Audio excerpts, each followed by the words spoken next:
Siapa yang zuhud hatinya selama 40 hari, mesti tampak baginya karamah. Barang siapa yang zuhud hatinya selama 40 hari, jadi artinya orang ini selama 40 hari hatinya itu tidak ada memikirkan dunia. Orang ini selama 40 hari hatinya kada ada memikirkan dunia.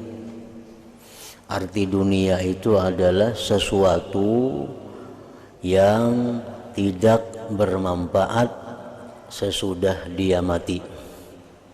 Itu artinya dunia.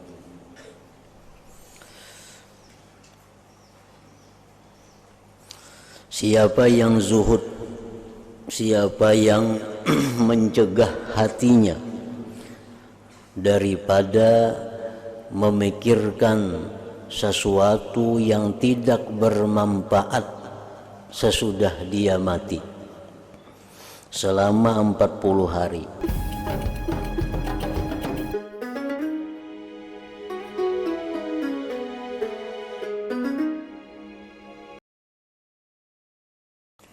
Bismillahirrahmanirrahim. Alhamdulillahi rabbil alamin. Wabihi nasta'in ala umurid dunya waddin. Wassalatu wassalamu ala ashrafil anbiya wal mursalin Sayyidina Muhammadin wa ala alihi wa sahbihi ajma'in. Dan berkata Imam Makhul, seorang tabi'in yang masyhur rahimahullah, tidak ikhlas seseorang hamba selama 40 hari kecuali pasti tampak pancaran hikmah daripada hatinya dan lidahnya. Maksudnya adalah bahwasanya orang yang bisa ikhlas beribadah kepada Allah selama 40 hari berturut-turut, maka dia akan diberi Allah kelebihan berupa tampaknya hikmah dari hati dan perkataannya.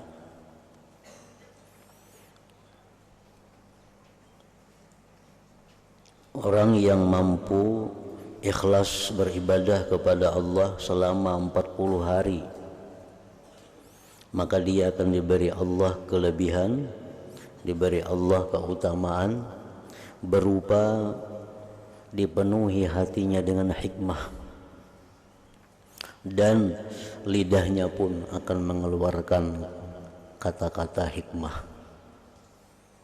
Nah, hikmah itu macam-macam pengertiannya. Yang paling inting, yang paling mudah adalah hikmah itu bisa diartikan dengan ala ilmu nafi', ilmu yang bermanfaat. Jadi orang yang mampu ikhlas selama 40 hari, maka hatinya dipenuhi oleh Allah dengan ilmu yang bermanfaat, dan keluar dari lisannya ilmu-ilmu yang bermanfaat.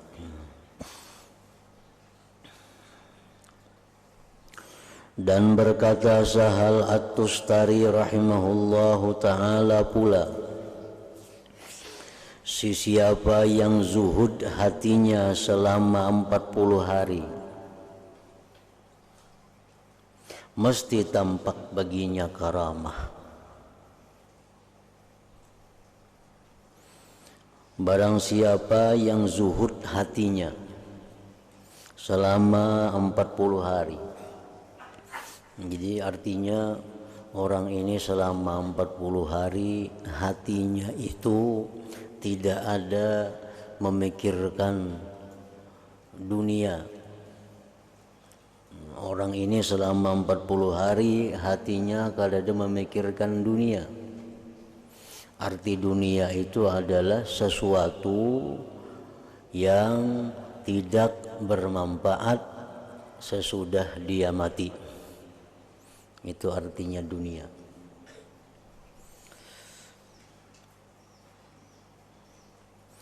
Siapa yang zuhud, siapa yang mencegah hatinya daripada memikirkan sesuatu yang tidak bermanfaat sesudah dia mati selama 40 hari. Artinya dalam 40 hari itu pikirannya itu kadada memikirkan nang kada bermanfaat sesudah dia mati. Jadi pikiran itu selalu yang menjadi kebaikannya sesudah mati. Selama 40 hari hanya demikian. Pemikirannya, isi hatinya itu adalah sesuatu yang memberikan dia keuntungan sesudah dia mati. Pasti tampak baginya karamah. Tampak baginya karamah.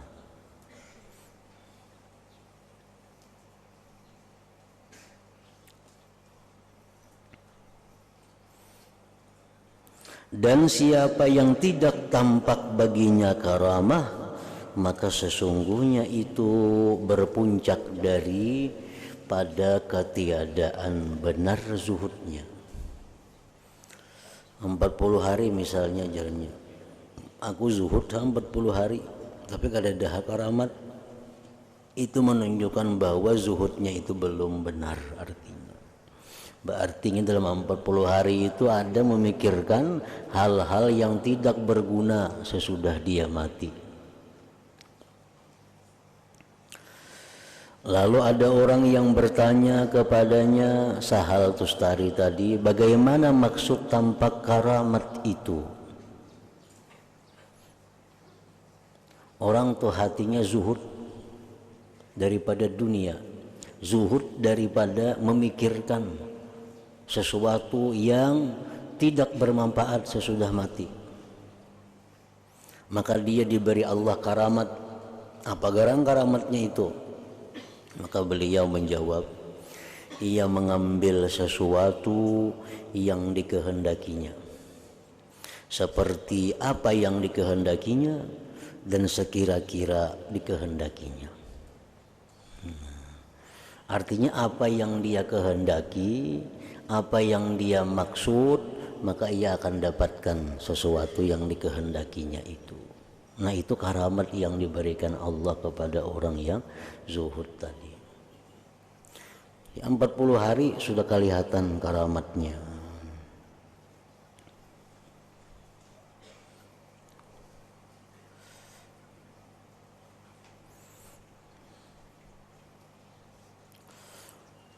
Apa yang dikatakan oleh para ulama, innallaha yu'tir ragiba duna ma yurid wa yu'tiz zahida fawqa ma yurid wa yu'til 'arifa muwafaqata ma yurid. Sesungguhnya Allah memberikan dunia kepada orang-orang yang gemar dunia. Allah berikan dunia itu kurang dari yang dikehendakinya. Orang itu cinta kepada dunia, maka Allah memberikan dunia kepadanya itu kurang dari apa yang dia kehendaki.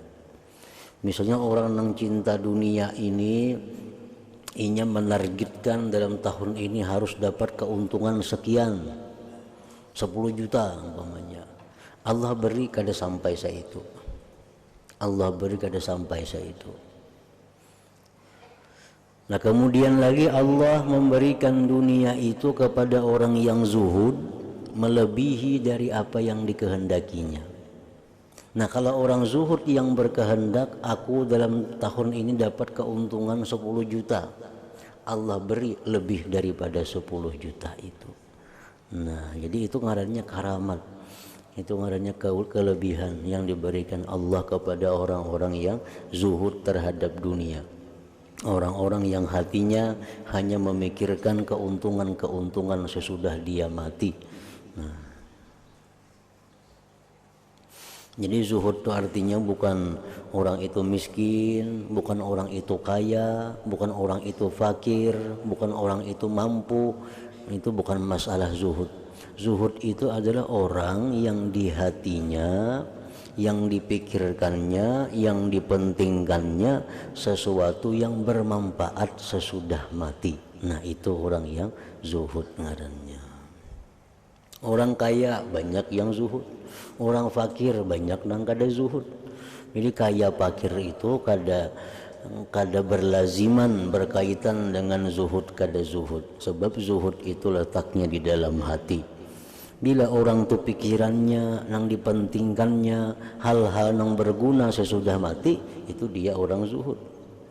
Tapi bila dipikirkannya hal-hal nang kada bermanfaat sesudah mati, bila dipikirkannya hal-hal yang justru menyusahkan dia sesudah mati, nah ini kada zuhud ngarannya.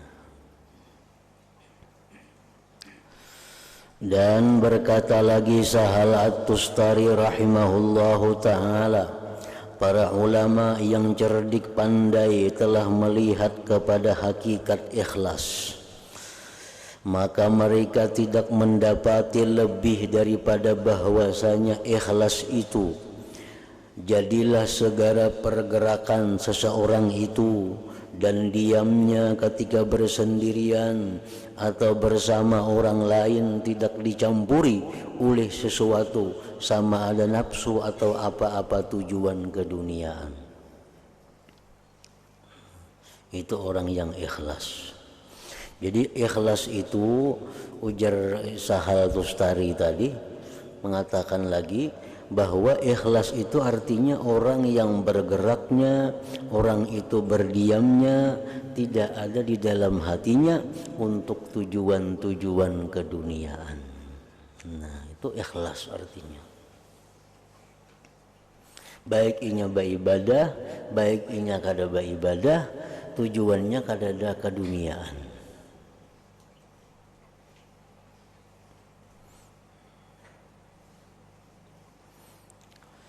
Jadi pengertian dunia itu banyak maksudnya.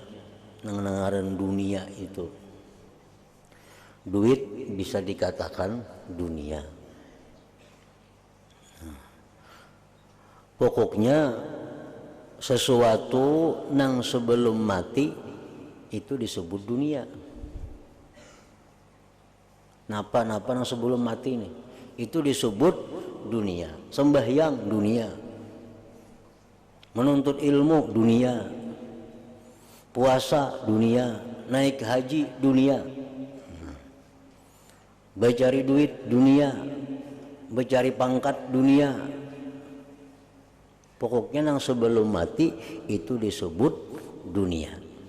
Nah, lalu kemudian si dunia ini ada yang dicela, ada yang tidak dicela. Dunia yang kada dicela itu, dunia yang terpuji itu, dunia yang membawa keuntungan kita, dunia yang membawa keselamatan kita di negeri akhirat. Nah, ini dunia yang terpuji. Oleh karena dunia yang terpuji ini menguntungkan kita di akhirat, lalu disebut jadi akhirat ngarannya. Padahal dunia juga, cuma karena dia terpuji menguntungkan di akhirat, lalu disebut itu adalah akhirat. Nah, sehingga sembahyang disebutkan akhirat, apalagi menuntut ilmu disebutkan akhirat, ibadah-ibadah lain itu disebut akhirat. Padahal pada dasarnya itu adalah dunia. Jar Nabi, hubbiba ilayya min dunyakum, aku jar Nabi cinta kepada dunia nang tiga hal ini. Nah, pertama sembahyang. Nah, Nabi kita mengatakan sembahyang itu dunia karena itu sebelum mati. Itu bujur aja juga. Dipandang dari sebelum mati, sembahyang itu puasa itu, sedekah, menuntut ilmu dipandang sebelum mati itu dunia ngarannya. Tapi bila dipandang bahwa itu berguna sesudah kita mati, maka itu disebut dunia yang terpuji. Oleh karena dunia yang terpuji, maka seringkali disebut orang dengan sebutan akhirat jadinya. Orang nuntut ilmu padahal orang nang cinta akhirat. Orang suka sembahyang disebut orang yang suka akhirat. Orang suka bersedekah disebut suka akhirat. Padahal itu dunia karena belum mati. Nah, tapi karena tadi alasannya. Nah, ada dunia yang sebelum mati ini yang tercela. Yang tercela itu apa? Dunia yang tercela itu adalah sesuatu yang sebelum mati ini yang akan menyusahkan kita sesudah mati. Nah, ini dunia yang tercela. Nah, ini biasa dipakai kalimat dunia tercela, ya iya ini dunianya. Walaupun ibadah yang kadang menguntungkan sesudah mati itu disebut dunia yang tercela. Ibadah yang dilakukan dengan kada ikhlas itu dunia tercela. Kada bisa disebut sebagai akhirat karena kada termasuk dalam golongan dunia terpuji. Nah, jadi bila ada hadis Nabi yang mengatakan misalnya hubbud dunya ra'su kulli khati'ah, cinta dunia itu pokok segala dosa. Dunia yang mana? Dunia yang tercela ini. Nah, dunia yang tercela ini artinya apa? Sesuatu yang sebelum kita mati yang akan menyusahkan kita sesudah mati. Nah, yang menyusahkan kita sesudah mati itu apa? Satu, amal-amal maksiat. Nah, perbuatan-perbuatan yang belum kita matinya kita lakukan maksiat. Nah, ini bakal menyusahkan kita di akhirat, menyengsarakan di akhirat. Apalagi nah, kesukaan, kegemaran mencari yang halal untuk bersenang-senang di dalam dunia. Nah, ini termasuk dunia yang tercela. Karena ini akan memanjangkan hisapnya karena di akhirat, membuat dia susah juga di akhirat.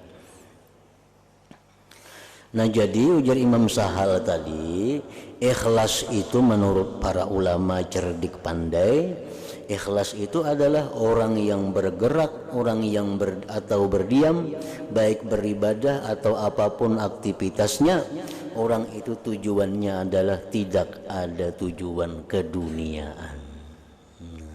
Tidak ada tujuan keduniaan artinya apa? Kada ada tujuan yang bakal menyusahkan inya di akhirat kaina. Dan berkata As-Sari As-Sakati rahimahullahu ta'ala, jangan engkau beramal karena manusia. Jangan engkau beramal karena manusia. Artinya, maksudnya jangan engkau beramal karena manusia, jangan engkau beramal hendak mencari pujian manusia, jangan hendak beramal karena menghindari cacian manusia, jangan hendak beramal mencari pujian manusia, jangan hendak beramal mencari kehormatan yang diberikan manusia, jangan hendak beramal mencari upah yang diberikan manusia. Nah, itu artinya jangan engkau beramal karena manusia. Dan jangan engkau meninggalkan sesuatu karena manusia. Jangan meninggalkan sesuatu perbuatan karena mengharapkan pujian manusia, karena mengharapkan upah dari manusia. Nah, jangan. Dan jangan engkau memberi sesuatu karena manusia. Dan jangan engkau membuka sesuatu amalan karena manusia.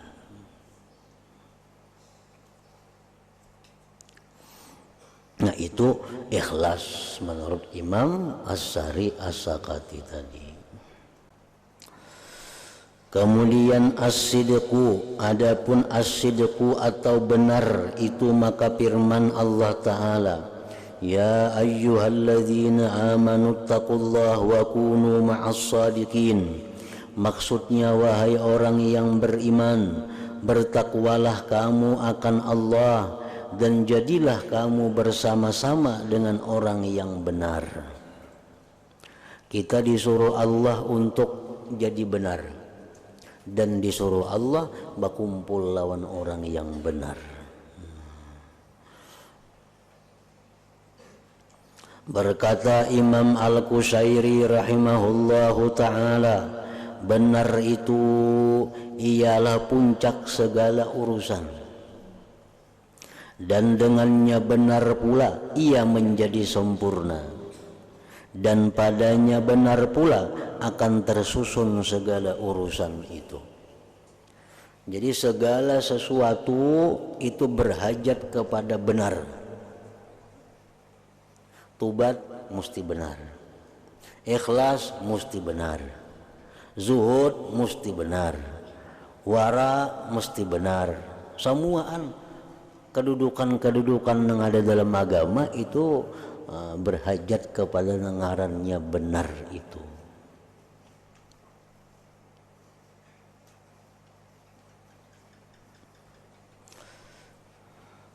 Dan beliau berkata lagi, sekurang-kurang benar itu ialah sama hal yang rahasia dan yang tampak.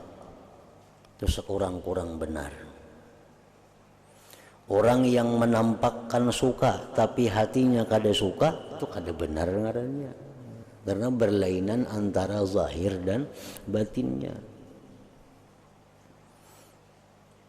Orang yang menampakkan khusyuk tapi kada khusyuk, itu kada benar ngarannya, dusta ngarannya. Orang yang menampakkan, jadi benar itu baik perkataan, perbuatan, niat, keadaan, dan lain-lainnya. Namun pada pokoknya semula benar itu berada pada perkataan. Perkataan itu ada benar, ada dusta, itu berlawanan. Dusta lawan benar kada mau berhimpun. Benar itu apa? Benar itu sidik itu artinya, arti harfiahnya, arti kalimatnya, benar itu menyampaikan sesuatu yang terjadi. Menyampaikan sesuatu yang terjadi. Nah, sedangkan dusta menyampaikan sesuatu yang tidak terjadi. Itu dusta.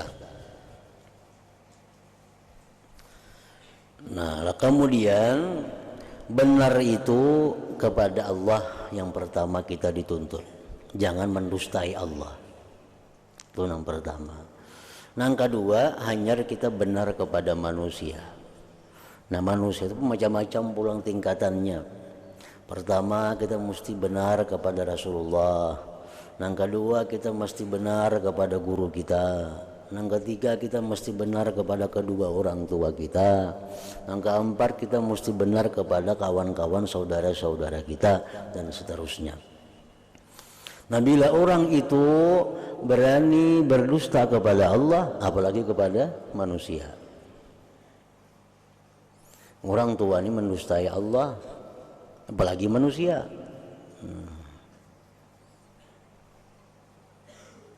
Di dalam sembahyang, nah kita disuruh jujur, disuruh benar terhadap Allah.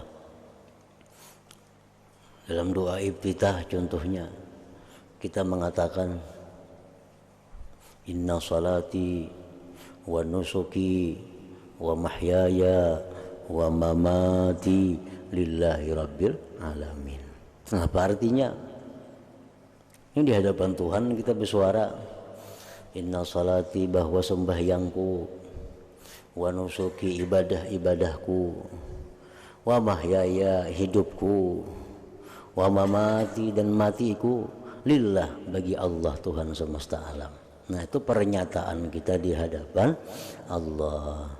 Amun ternyata kita sembahyang kita kada karena Allah, ibadah kita kada karena Allah, hidup kita kada di jalan Allah, mati kita dalam keadaan yang tidak diridai Allah, berarti kita mendustai Allah ngarannya. Bila orang mendustai Allah, mendustai yang lain apalagi nyembani Allahnya didustainya, Allahnya didustainya.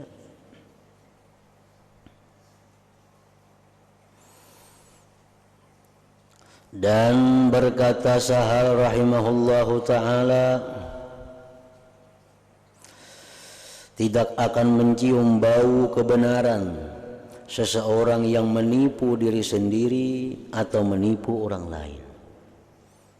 Menipu diri sendiri, menipu orang lain. Menipu diri sendiri, menipu orang lain, seperti menampakkan ahli ibadat padahal kada, menipu diri seorang, menipu orang lain. Menampakkan kehusuan, seorang kada husu, menipu diri sendiri, menipu orang lain.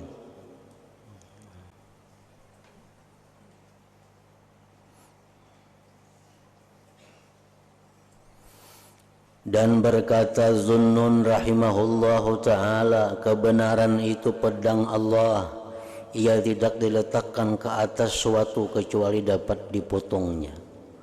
Artinya orang yang benar itu orang yang pasti mengalahkan siapapun. Walaupun pada awal pertamanya mungkin dia berada dalam keadaan susah, tapi akhirnya orang yang benar itu pasti menang. Orang yang benar itu pasti berada di atas. Dan berkata Imam Al-Harith Al-Muhasibi rahimahullahu ta'ala, orang yang benar ialah orang yang tidak peduli dengan runtuhan harga dirinya pada pandangan makhluk asal ia dapat membaikkan hatinya. Itu pendapat Imam Harith Al-Muhasibi. Orang yang benar itu, yang bersifat sidik itu, orang yang kada peduli harga dirinya hancur asalkan dia benar. Nah, ini nang kada bujur, kadang-kadang seorangnya sudah nyata kada bujur atau dihina orang sarik, nah tuh itu nang jauh daripada sifat jujur. Seorangnya sudah kada jujur, dihina orang sarik, dua kali luputnya. Satu, seorang itu sudah kada jujur, dihina orang, dianggap orang merusak harga diri, nah itu dua kali luput ngarannya.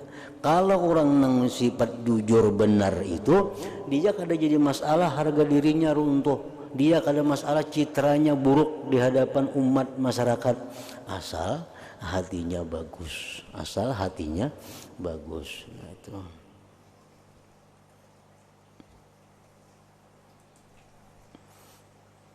harga diri, citra, nama baik itu kita jaga di hadapan Allah. Kalau kita ikhlas, kita Allah aja yang kita jaga, harga diri kita jangan runtuh di sisi Allah. Nah, di sisi manusia biar runtuh. Yang orang medahkan apa, kada perlu dilawan, kada perlu dibalas, apalagi balasannya luput. Nah, orang yang perlu kepada Allah, ini kada peduli harga dirinya di sisi manusia.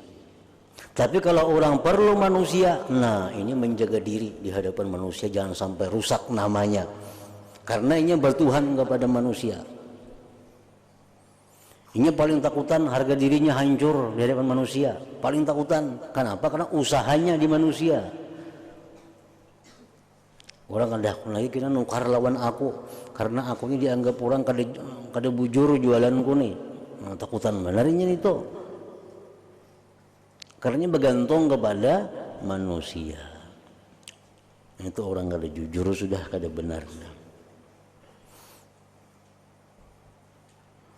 Orang yang benar ialah orang yang tidak peduli dengan runtuhnya harga dirinya pada pandangan makhluk asal ia dapat membaikkan hatinya.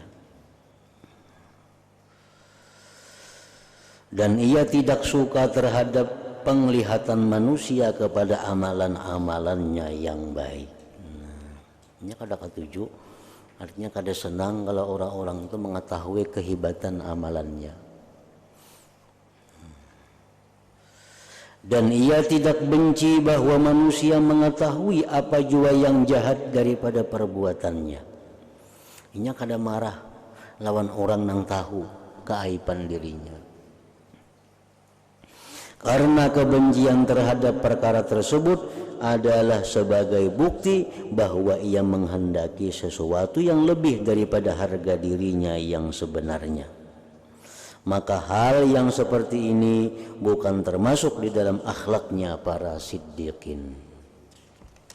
Jadi ikhlas itu berkaitan sekali dengan sidik ini. Ikhlas berkaitan dengan sidik, bahkan ada yang mengatakan bahwa sidik itu lebih daripada ikhlas. Setiap ikhlas itu belum tentu sidik, setiap sidik itu pasti ikhlas. Ada yang mengatakan para ulama dengan demikian.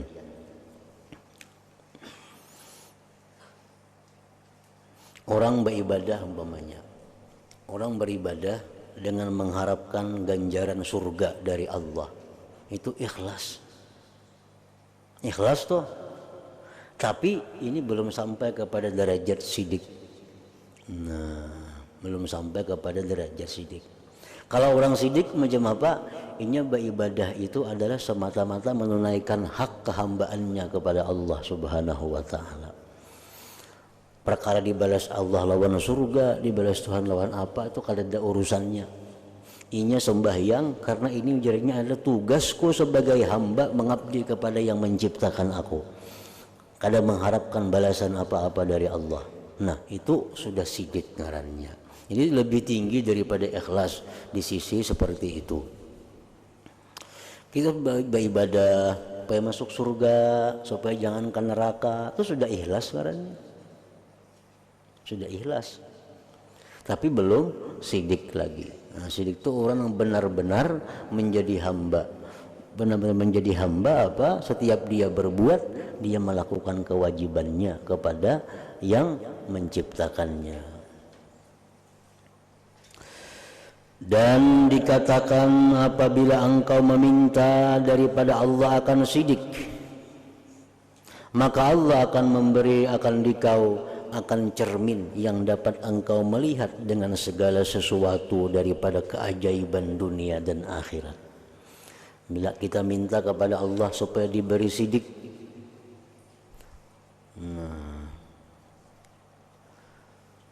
maka Allah akan memberikan kepada kita cermin yang dapat kita melihat dengan cermin itu sesuatu daripada keajaiban-keajaiban dunia dan keajaiban-keajaiban akhirat. Contohnya Imam Ghazali rahimahullah, beliau itu dikenal sebagai orang yang siddiqin. Nah, sehingga diberi Allah Imam Ghazali itu ilmu-ilmu yang luar biasa yang belum ada di masa itu. Imam Ghazali itu kada sekolah umum, tapi beliau mengetahui tentang tubuh manusia. Dalam tubuh itu ada urat ini, fungsinya ini, ada urat ini, gunaannya ini. Dalam kepala itu ada utak yang namanya ini, ada utak ngarannya ini. Nah, itu keajaiban-keajaiban ilmu yang diberikan Allah karena orang yang bersifat sidik itu. Belum lagi keajaiban-keajaiban akhirat. Jadi apabila engkau meminta daripada Allah akan sidik, maka Allah akan memberi akan dikau akan cermin yang dapat engkau melihat dengan segala sesuatu daripada keajaiban dunia dan akhirat. Nah, jadi ikhlas berhubungan erat dengan sidik, dengan benar ini. Kalau kita ikhlas, maka ikhlas kita ini belum tentu lagi sidik. Nah, jadi ikhlas kita tingkatkan supaya menjadi ikhlasnya siddiqin, ikhlasnya orang yang benar-benar ikhlas, yaitu orang yang mengabdi kepada Allah tanpa mengharapkan apapun dari Allah Subhanahu wa taala selain daripada keridhaan Allah Subhanahu wa taala. Nah, itu sudah ikhlas siddiqin namanya. Nah, situ dan berkata Junaid al-Baghdadi rahimahullahu taala,